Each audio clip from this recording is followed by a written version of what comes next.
Welcome back everyone. So if you've been living under a rock for the past few weeks, you probably missed the fact that the corporate high-ups have basically been speedrunning how to ruin their own ecosystem. We're going straight into everything that happened over this month alone because it honestly feels like a fever dream that nobody woke up from. First, we're going to look at how they're about to completely nuke the donation game economy overnight and replace it with a system that forces players to pay a monthly subscription just to give their friends some Robux. Then we're going to pivot into the disaster of the new publishing requirements that lock small developers out of reaching younger audiences unless they force players to empty their wallets. Right after that, we will dive into a rogue AI moderation system, banning legendary classic games, and somehow flagging pictures of the most innocent images as extreme content. And finally, we will tie it all together by looking at their completely failed Roblox Kids rollout. So let's jump right into how this entire month fell apart. To really understand how bad things have gotten, we first need to look at what they did to the donation economy, because this is probably the most confusing business decision I've seen in a long time. For years, games like Please Donate functioned perfectly fine by allowing users to buy game passes of their own game while standing inside a completely different game. It was a super fun and organic way for the community to support each other, and it created an entire subculture where people could hang out and tip their favorite creators. But out of nowhere, the South decided they were permanently disabling that core feature by pulling a plug on cross-game purchasing.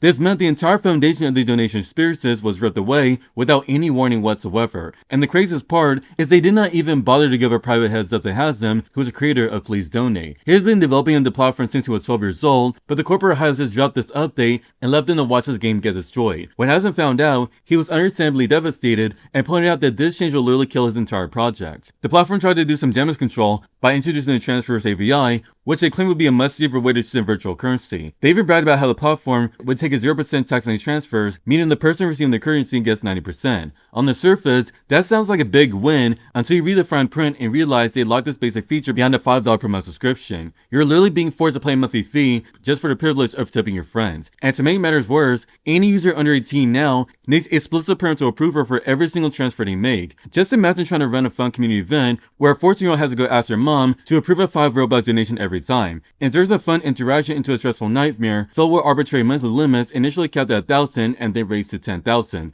But the real kick is that the currency earned through these new transfers can now even be cashed out into real world money, completely destroying the financial incentive for creators to participate. And if you thought the financial side was bad, wait until you see how they're treating brand new developers trying to get their games off the ground. The platform recently rolled a new age gating system that defaults all brand new games to a 60+ maturity rating from the very start. In order to get your game unlocked so younger kids can actually play it, you have to somehow gather 500 highly engaged players who are verified to be over 16. The catch here is that if you make a game intended for 8-year-olds, no 16-year-old is going to want to stick around and play it, so you're trapped in an endless cycle. You're essentially forced to build a game for older teenagers just to prove your game is safe for toddlers, which makes zero logical sense. They try to justify this by claiming games without an active community are more likely to have safety issues, but that assumes small player bases automatically equal danger. It is a flawed logic that ignores the fact that some of the best experiences on the website started out with almost 0 players. But the real nightmare is how the algorithm actually defines a highly engaged player. A very well-known developer named Evan Bear recently tried to play by these new rules and spent $370 of his own real-life money on advertisements just to get some traction for his new passion project.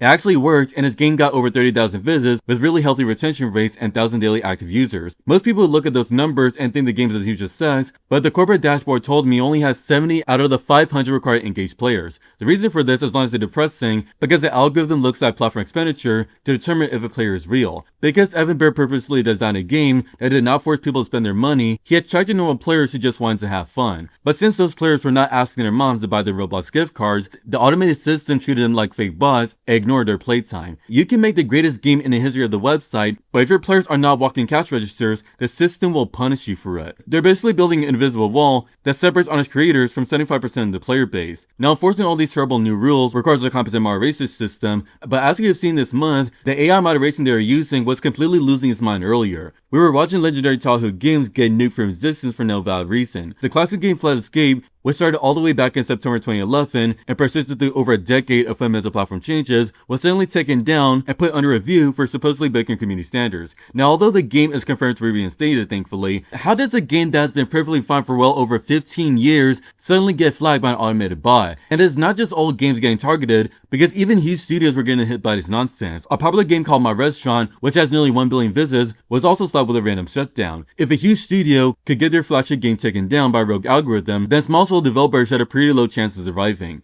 We even saw a developer get their game taken down for sharing personal information when the game was literally just about a dinosaur house. It makes zero sense and just proves that these algorithms lack any sort of human context when they scan these games. But the most hilarious and side-powers moderation wave is what was happening to normal image uploads. Users were getting hit with severe warnings for uploading illegal or regulated content when the pictures are literally just of Roblox faces or dogs sitting in a car. Someone even uploaded a plain image of the moon, which is probably an asset owned by Roblox themselves, and got flagged for discriminatory language and behavior. And to top it all off, a game titled Baby Kicking Simulator was banned, which might actually make sense based on the edgy title alone, but the crazy part is that the moderation system banned the person who simply built the map, while the main developer received zero punishment whatsoever. It feels like the corporate AI moderation was just throwing darts at a board while blindfolded to decide who gets banned today. All these ridiculous updates and AI bans are being pushed under the excuse of a brand new rollout meant specifically for the 5 to 8-year-old demographic. The platform claimed they want to build a completely sanitized environment for elementary schoolers to play safely, which sounds like a great idea on paper until you actually look at what is actively being promoted to these little children.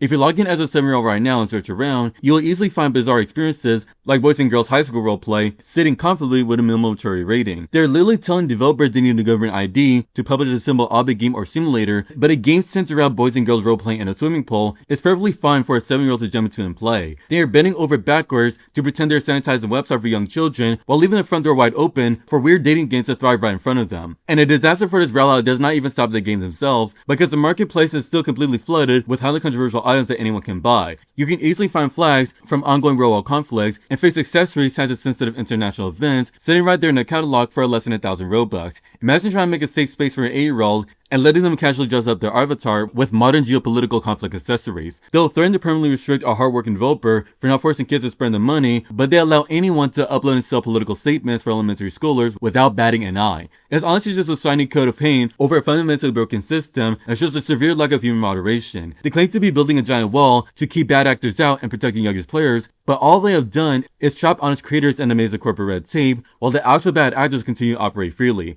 It makes you wonder why they even push a safety rollouts for little kids if they completely refuse to enforce them evenly. Looking at this entire timeline of events, from the destruction of the nation economy to the rigged developer metrics and hallucination moderation bias, it is clear that the corporate higher-ups are completely disconnected from the people who actually build their platform. It honestly feels like they just sit in a boardroom all day pushing out arbitrary rules without ever bothering to actually test how they affect normal players. And instead of taking a single step back to listen to the thousands of honest developers really begging for transparency, they just double down and pretend everything is completely fine. It's like they're just throwing a million different terrible ideas at a wall without even caring about who gets caught in the crossfire, and the amount of trust they've completely wiped out in such a short amount of time is generally baffling, because you simply cannot treat your core audience like perpetual collateral damage while actively making the platform miserable to use. They are prioritizing subscription fees and sanitized corporate metrics over the organic creativity that made the platform successful in the first place, and it probably might be the worst month that Roblox platform has ever experienced in history. So I want you to know what you all think about this entire mess, so let me know your thoughts in the comments down below. Now before I end this video, I want you guys to make sure to leave a like, hype this video, and help me get to 20,000 subs before the end of this year. And with that being said,